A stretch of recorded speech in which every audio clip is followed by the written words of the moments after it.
Bonjour à tous et toutes. Bienvenue pour cette conférence qui portera sur le thème des terrains sportifs, comment concilier la performance, le zéro phyto et la transition écologique.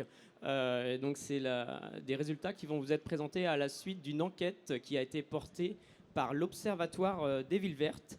L'Observatoire des villes vertes, c'est une initiative qui a été créée par l'UNEP, les entreprises de paysage, donc c'est la Fédération des paysagistes, et l'association Hortis, donc les responsables d'espaces de nature en ville, et donc qui vise à développer la réflexion sur les perspectives de la ville verte en France en réalisant des études, des focus sur les tendances de demain. Et donc la dernière étude en date portait justement sur les infrastructures sportives en ville. L'objectif, c'était de mieux comprendre comment les villes, elles intègrent le zéro phyto dans l'entretien de leurs infrastructures sportives, quelles sont les pratiques mises en place et quels défis restent à relever.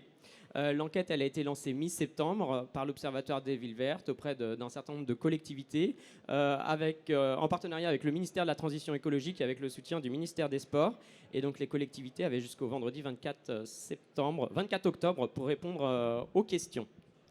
Et donc pour enrichir cette présentation, nous avons le plaisir d'accueillir François Slosberg, qui est entrepreneur du paysage et président du GTM Sol Sportif de l'UNEP. Bonjour François. Bonjour.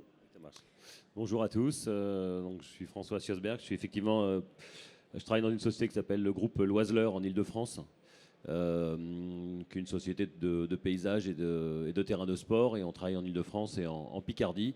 Et donc, je suis effectivement président du groupe technique métier sol sportif au sein de l'UNEP. Merci François.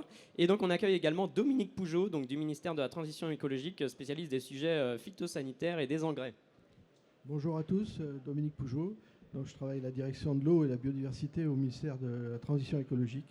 Et notamment, depuis 2 ans, le sujet terrain sportif nous a pris beaucoup de temps et on travaille beaucoup sur ce sujet-là.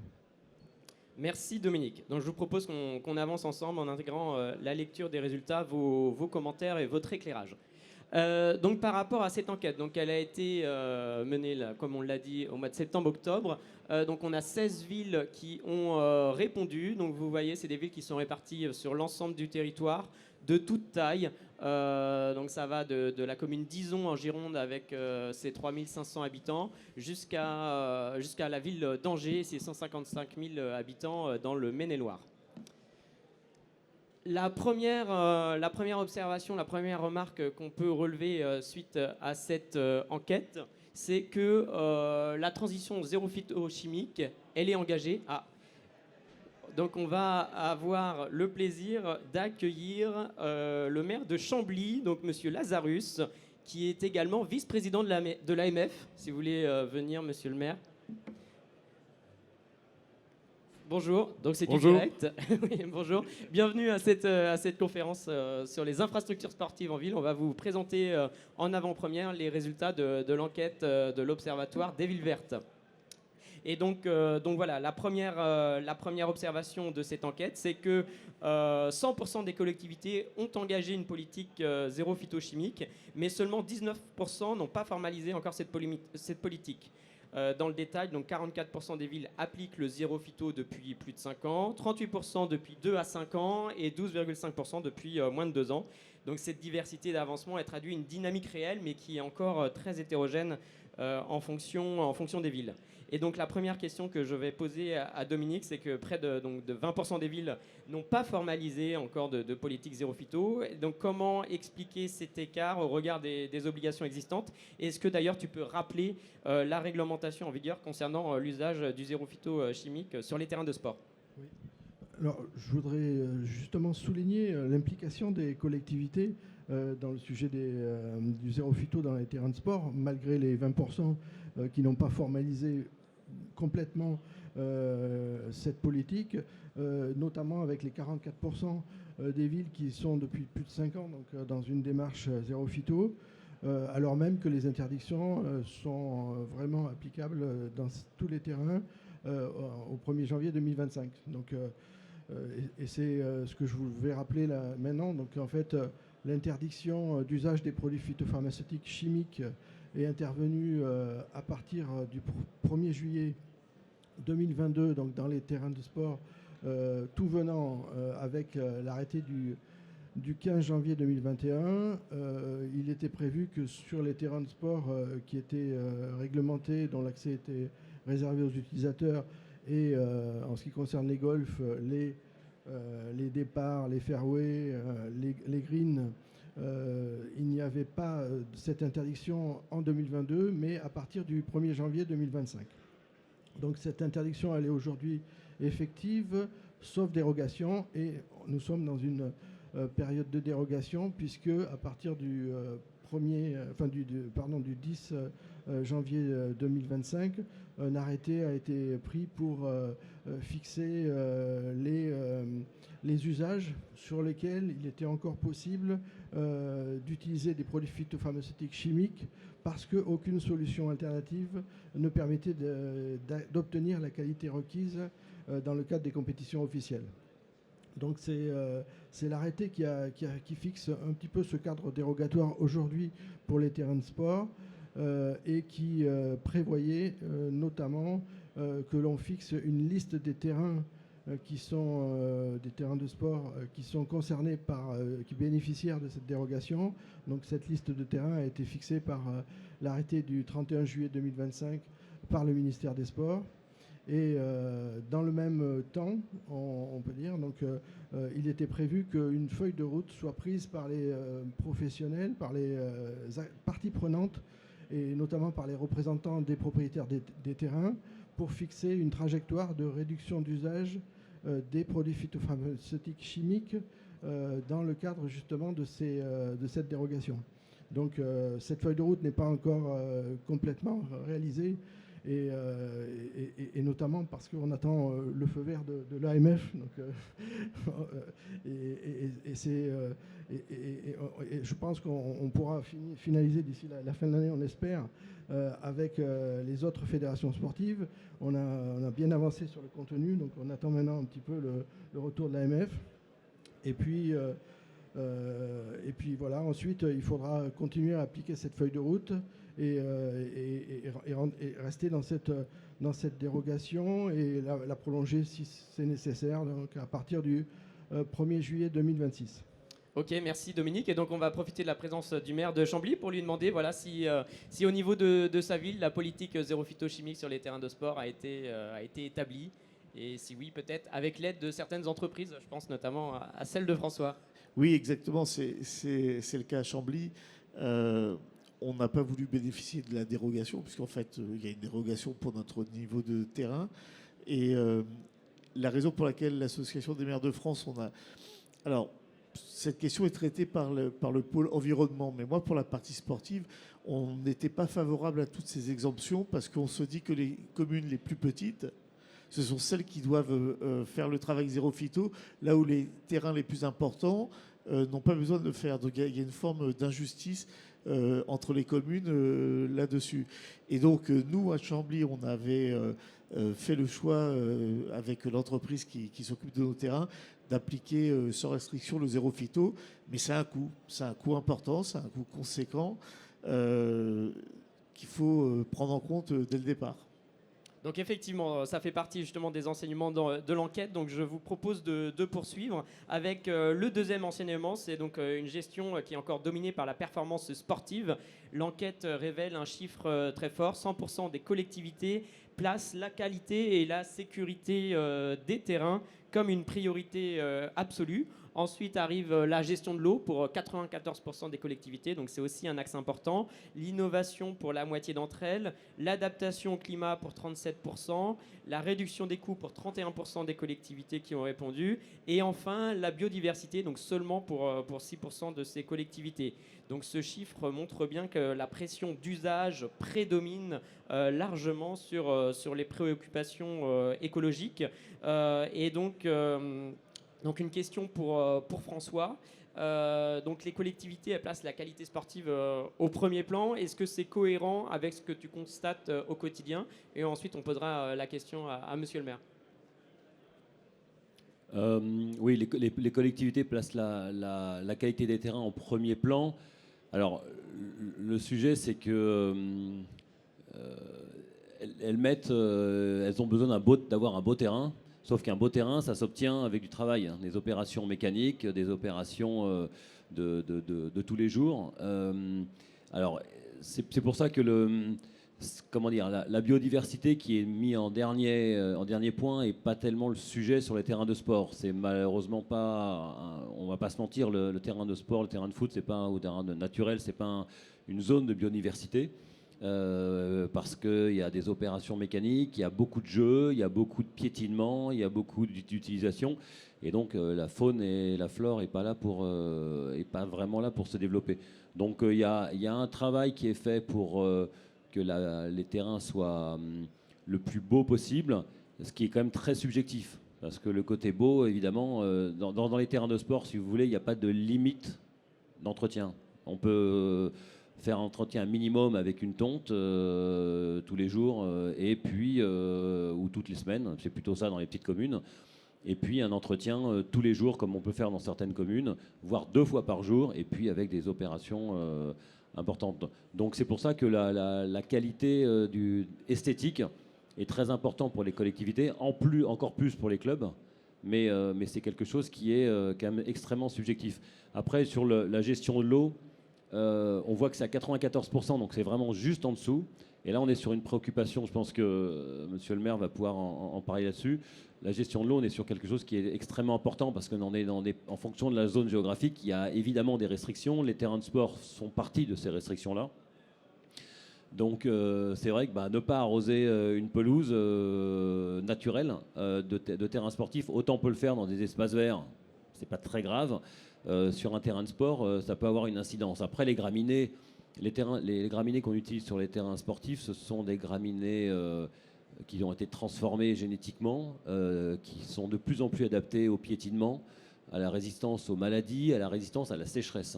Donc c'est pas non plus quelque chose qui fait du miracle. Mais c'est vrai que nous, on travaille, en tout cas en tant qu'entrepreneur, à l'optimisation la plus importante de l'arrosage. Donc ça va passer par de l'arrosage automatique, si possible, parce qu'on sait que l'arrosage manuel, c'est quand même c'est très délicat à faire, puisqu'il y a l'été notamment, il y a près de 75% d'évapotranspiration. Donc en fait, quand vous arrosez manuellement avec un arroseur mobile, vous n'avez même pas le temps de finir votre ligne, que c'est déjà sec. Donc c'est pour ça que l'arrosage automatique, qui a un coût d'installation, mais permet d'optimiser énormément. Pour information, un stade qui a un arrosage automatique consomme entre 30 à 35 mètres cubes d'eau par jour. Donc ça fait quand même beaucoup au regard de la quantité. Maintenant, sur la surface, c'est pas tant que ça. Donc c'est pour ça que je sais que chez nous, je parle pour ma paroisse, mais on arrive à diminuer cette quantité de moitié. Donc c'est très important. Et il y a des techniques maintenant modernes, avec des systèmes de sondes, avec des systèmes d'application pour pouvoir gérer ça au plus près. Donc les 2 points, l'esthétisme et la gestion de l'eau, c'est vraiment les 2 points les plus importants. Et donc, monsieur le maire, au niveau de l'AMF, est-ce que donc, la performance sportive, ça reste la priorité des villes, des collectivités pour leur terrain ? J'ai envie de dire que c'est pas tant que ça soit notre volonté que ça soit la priorité, mais c'est la volonté de l'utilisateur, et c'est-à-dire le classement du terrain. On ne peut pas se permettre d'avoir un terrain qui ne serait pas au niveau de son classement. Donc alors, tout le monde n'a pas un classement pour le football T1, T2, mais très très vite, à partir de T4, on exige, la Fédération française de football exige un niveau de rendu important et sécurisé important. Moi, à Chambly, je suis une petite ville de 10 000 habitants, mais on a fait un stade de football parce que notre équipe était montée en Ligue 2. Et notre stade de football a un terrain qui est homologué T1 et qui donc relève de la première division de la Ligue 1 de football. Et pour cela, on a confié à une entreprise le soin de gérer ça au plus près. Et donc le deuxième point, qui est celui de la gestion de l'eau, est tout aussi important que le premier. Moi, mon terrain est à côté d'un cours d'eau, dans une zone humide, dans une zone sur laquelle les tensions hydrométriques sont fortes. Et donc le fait que l'on puisse présenter aux habitants une gestion qui diminue de moitié la consommation de l'eau, ça fait partie vraiment de nos priorités. Ok, bon, merci. Je vous propose de poursuivre. Le troisième enseignement, c'est un enseignement encourageant, puisque 50% des villes expérimentent de nouvelles solutions pour gérer leur terrain, donc la gestion connectée, les espèces plus résilientes, l'ajustement des hauteurs de coupe. On a même des exemples un peu plus précis puisque certaines villes testent du regarnissage à l'aide de micro-trèfles, du chien-dent, donc synodon plus résistant à la sécheresse, des robots de tonte ou des outils de suivi hydrique et même des systèmes d'arrosage optimisés. Donc ces démarches, elles montrent que l'innovation, c'est devenu un levier concret d'adaptation pour cette gestion plus écologique des terrains. Et donc une question pour toi, François. Donc parmi les innovations que tu vois sur le terrain ou que tu mets en place au sein de ton entreprise, lesquelles te semblent les plus prometteuses pour concilier performance sportive, sobriété en eau et zéro phyto? On demande toujours exactement d'avoir un gazon qui soit, ce que je vous disais, résistant à la sécheresse, au piétinement, aux maladies, enfin le produit, et qui pousse et qui soit beau. Donc c'est un peu le produit miracle. Non, ce qui est sûr, c'est que on cède de la technique, on cède des machines, des robots en tout genre. Donc depuis l'interdiction du 31 juillet sur les terrains à partir de T4, donc à partir de régional et en dessous, on peut plus. L'opération la plus courante qu'on faisait sur les terrains, c'était des traitements sélectifs. Voilà, les traitements sélectifs, c'est pour pouvoir enlever les mauvaises herbes, les pâquerettes, les trèfles, les pissenlits, qui affectent l'esthétisme, mais pas que, parce que ce sont des plantes qui ont un enracinement qui est assez faible. Donc c'est pas tant l'esthétisme en surface, c'est juste qu'en hiver, en fait, quand on joue dessus, l'enracinement fait que le gazon s'en va. Donc comme on ne peut plus du tout utiliser ces produits-là, pour le moment, et puis ça sera, on ne peut plus utiliser, eh bien, en tout cas dans les terrains, je dirais, qui ne sont pas homologués très haut, on n'a pas 36 000 solutions. Il y en a deux principales, c'est les opérations mécaniques. C'est-à-dire qu'on passe des griffes, des RC trilles, des griffes pour déchirer la feuille, pour déchirer le sol, en surface, hein, bien sûr. L'idée, c'est de fragiliser et d'affaiblir la plante. Mais on n'arrivera jamais à la diminuer. Il faut le savoir qu'une fois qu'elle est implantée, on peut la contenir. Donc, la deuxième opération, c'est des robots, c'est de la tonte. Donc, la tonte, évidemment, il y a un problème, il y a un sujet de coût de tonte, puisque ça prend un peu de temps. Il y a les problèmes des déchets, il y a les problèmes Donc, une des solutions, c'est de mettre des robots de tonte. Alors, j'étais assez réticent à titre personnel pour les jardins privés. Ça marche très bien. Pour les terrains de sport, c'était un peu plus récent. Et il se trouve qu'en fait, ça marche. Maintenant, il y a des fabricants qui ont développé des machines qui sont assez efficaces. Et l'idée, c'est de tondre tout le temps. En fait, ces robots les tondent tout le temps. Donc, ça évite que les plantes montent en fleurs et en graines. Et donc, on les tond et donc on permet de contenir comme ça. Donc, c'est vrai que l'adaptation technique permet de lutter contre l'infestation de ces mauvaises herbes et donc garder une certaine qualité de jeu. Et en parallèle, je reparlais tout à l'heure de la gestion de l'eau. C'est vraiment un sujet dans lequel il y a énormément de progrès, quoi. Donc je vous parlais de sondes qu'on met dans le sol. Il y a des applications. Nous, on utilise des solutions. Alors une fois de plus, c'est le sujet du moment, hein, piloté par IA. Qui permet de mettre en place en fait, il n'y a plus de programmateurs et c'est juste une application qui prend en compte les différentes stations et données météo et qui va dire voilà, il va pleuvoir dans 8 heures. Donc on donne un optimum d'humidité dans le sol et puisqu'il va pleuvoir, on ne va pas arroser. Donc on arrive à baisser de 30% au moins l'arrosage minimum sur les terrains de sport. Donc ça, voilà, on se sert de la technique. Et ça veut dire qu'aussi, c'est intéressant d'un point de vue, c'est pas le sujet, mais enfin, je fais une digression, c'est que d'un point de vue recrutement, nous, dans nos entreprises, comme dans beaucoup de secteurs, et dans les collectivités aussi, des problématiques de recrutement, mais ça veut dire qu'un ouvrier qui n'a pas une réelle plus-value à tondre, à part monter sur un tracteur, on les transforme petit à petit un peu en techniciens. Et donc, ça peut monter en compétences ses collaborateurs. Et ça, c'est vraiment important parce que ça fait voilà, on utilise un peu la technologie. Merci François. Je vous propose de poursuivre avec les défis majeurs qui ont été identifiés à travers cette enquête pour les collectivités. Les villes interrogées signalent 3 défis clés. Donc le premier, c'est maintenir la qualité sportive des terrains pour 87,5% d'entre elles. Au même niveau, on a la gestion de l'eau, donc on en a parlé. Et puis le troisième défi, c'est l'adaptation au changement climatique. Donc ces chiffres montrent un point crucial, c'est que le zéro phyto ne constitue pas l'obstacle principal. Ce sont vraiment les contraintes opérationnelles qui dominent. Au niveau des besoins d'accompagnement. Donc là aussi, on a des données qui sont intéressantes puisque les collectivités, elles expriment de fortes attentes. 62,5% demandent plus de formation aux pratiques écologiques. 56% demandent une expertise technique renforcée. 50% souhaitent plus de partage d'expérience avec d'autres collectivités notamment. Et enfin, seulement 12,5% demandent des financements supplémentaires. Alors cela montre que la transition se joue avant tout dans les compétences et pas forcément dans les budgets. Donc on va profiter de la présence du maire de Chambly là, pour l'interroger par rapport à sa perception de lui des compétences qui pourraient manquer au sein de sa collectivité et de manière générale au sein des collectivités pour la gestion plus écologique des terrains de sport. Je crois que là-dessus, il faut se dire les choses clairement. On n'a pas les ressources, les petites communes, d'avoir en interne un tel niveau de compétences. Bon, moi j'ai la chance d'avoir un directeur des services techniques qui vient de la filière, tout ce qui est autour de l'environnement et de tout ce qui est. Mais la vraie ressource, elle est externalisée. Ce sont les entreprises spécialisées qui viennent nous l'apporter. Moi, je vois bien les difficultés. Je crois que je coche pratiquement toutes les cases. On souhaite tout cela. Mais hormis les très grandes collectivités, on externalise.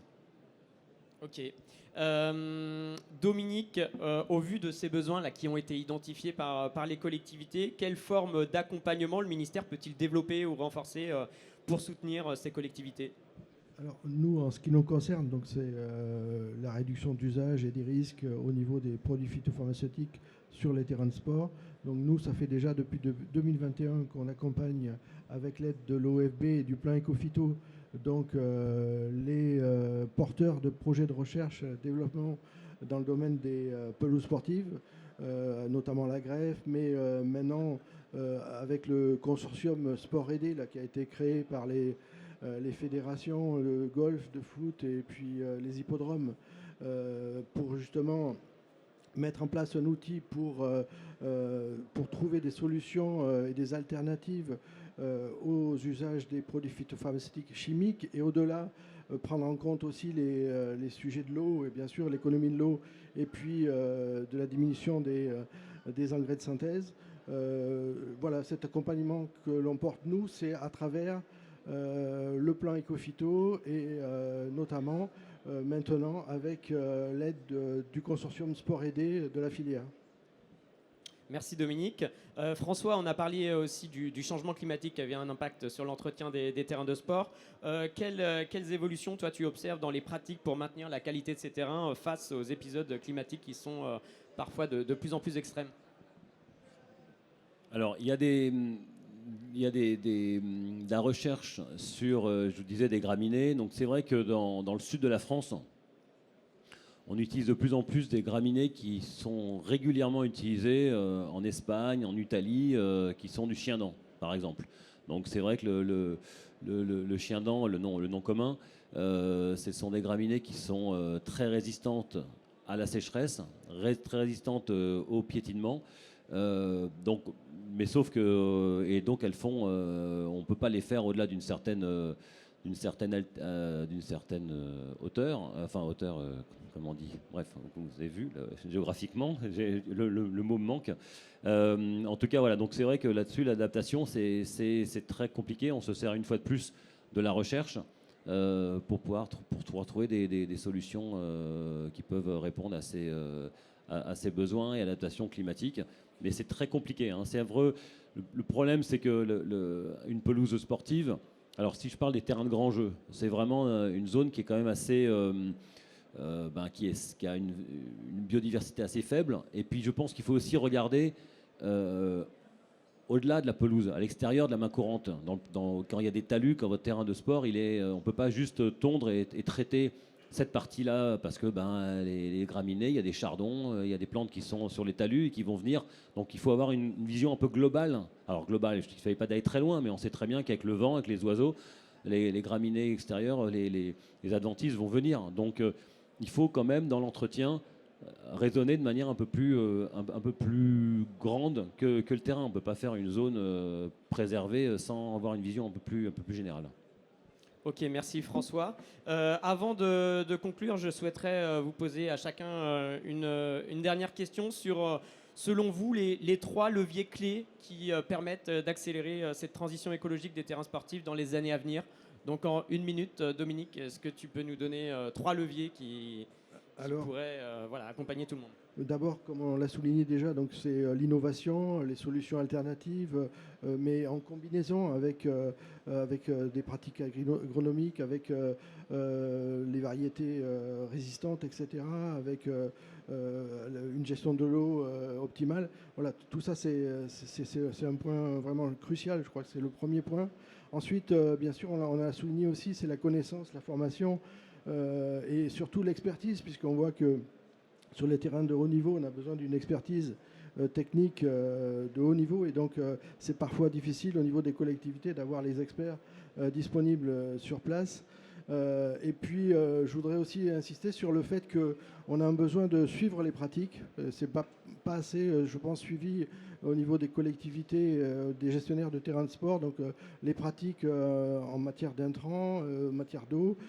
Et on a un besoin ensuite de partager ces données et aussi, plus largement, de partager les meilleures expériences et les retours d'expérience des collectivités qui réussissent au zéro phyto, justement, sur les terrains de sport, parce qu'on sait que c'est compliqué et qu'il faut mettre en place un certain nombre de leviers, et ça requiert des compétences et aussi une volonté, bien sûr, de la commune. Merci Dominique. François, 3 leviers rapides, clés qui pourraient permettre d'accélérer cette transition. 3 leviers, je pense que pour moi, le plus important, c'est le contrat que nous, entreprises, on passe avec les collectivités.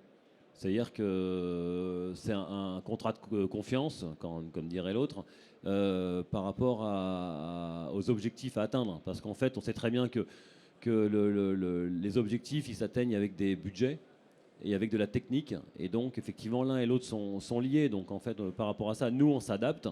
On essaye de proposer des solutions. On essaye de proposer des choses concrètes, comme je disais tout à l'heure, sur les graminées ou sur la technologie. Mais effectivement, je pense que ce levier, c'est essentiellement dû à une relation de confiance qu'on a avec la collectivité. Après, on est capable d'amener des solutions. On est capable aussi de former, bien sûr. On fait des journées techniques avec des collectivités, on en fait souvent, pour expliquer un petit peu, pour expliquer ce qu'il faut faire. Donne des conseils sur les machines. Parfois, il y a de l'investissement qui doit être fait. Donc, la question de savoir qui porte cet investissement. Est-ce que c'est les collectivités pour l'entretien au quotidien? Parce que tout ce qui est fait n'est plus à faire. Je parlais tout à l'heure de RC-Tri, c'est-à-dire d'opérations qui permettent d'aérer le sol. Il faut ça, juste une donnée, une racine d'un végétal, ça pousse dans l'air, ça pousse pas dans l'eau. Donc plus le sol est aéré, plus il y a des échanges air-eau, plus votre gazon sera fort. Donc c'est valable pour un gazon, mais pour une plante, n'importe quel végétal. Donc c'est vrai que ça, c'est de la technique qu'on peut apporter aux collectivités. Mais je pense qu'essentiellement, honnêtement, c'est qu'est-ce qu'on veut ensemble faire pour que le terrain soit le plus facile, le plus jouable, le plus longtemps possible en saison. Parce que le dernier point, c'est vous savez tous que la saison sportive s'arrête au moment où les gazons sont les plus beaux. Au mois de mai ou au mois de juin. Bon, voilà, c'est comme ça. Donc, en fait, les gazons sont très beaux, ils poussent. Et puis, à ce moment-là, on arrête la saison sportive. Et là où c'est critique, c'est l'hiver. C'est décembre, janvier, février, où on a tous les terrains sont tous assez matraqués. Et donc, alors, je parle des gazons naturels. J'ai pas du tout parlé des gazons des nouvelles générations, des gazons hybrides, qui sont une alternative onéreuse, plus onéreuse, notamment en entretien, mais qui permettent de prolonger le temps de jeu et augmenter le temps de jeu. Donc voilà, c'est essentiellement ça, ce contrat de confiance avec la collectivité. Merci François. Monsieur le maire, est-ce que vous voulez conclure par rapport aux leviers qui pourraient permettre d'accélérer cette transition? Oui, le premier, c'est formation et information. Il faut absolument que les acteurs publics, que ce soit les services ou les élus, aient une bonne maîtrise des enjeux. Le deuxième, c'est celui de la confiance envers soit en interne ces services, mais soit, pour une majorité d'entre nous, en externalisant auprès d'entreprises spécialisées. Puis le troisième, malheureusement, c'est les moyens financiers. On voit bien qu'il y a une forme d'inégalité qui se joue là-dedans. Nous, Chambly, notre aire de jeu, on est à plus de 220 000 euros hors taxes par an de dépenses d'entretien, avec quelqu'un tous les jours qui est là. Je ne suis pas sûr que toutes les communes puissent se le permettre. Merci, monsieur le maire.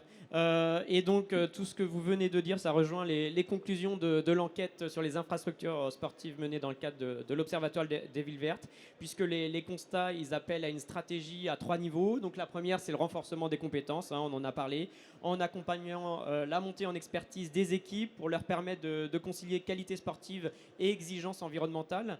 Le deuxième constat, c'est de structurer le suivi et l'évaluation en intégrant des indicateurs objectivables liés notamment à la biodiversité et à la consommation des ressources, notamment les ressources en eau, afin de mieux piloter les choix d'aménagement et de gestion.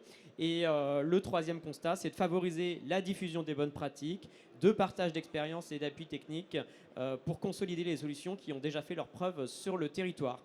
Voilà, c'est la fin de cette conférence. Merci à vous trois, messieurs, d'avoir participé et d'avoir joué le jeu. Si vous avez des questions dans le public, n'hésitez pas, on a quelques minutes pour y répondre.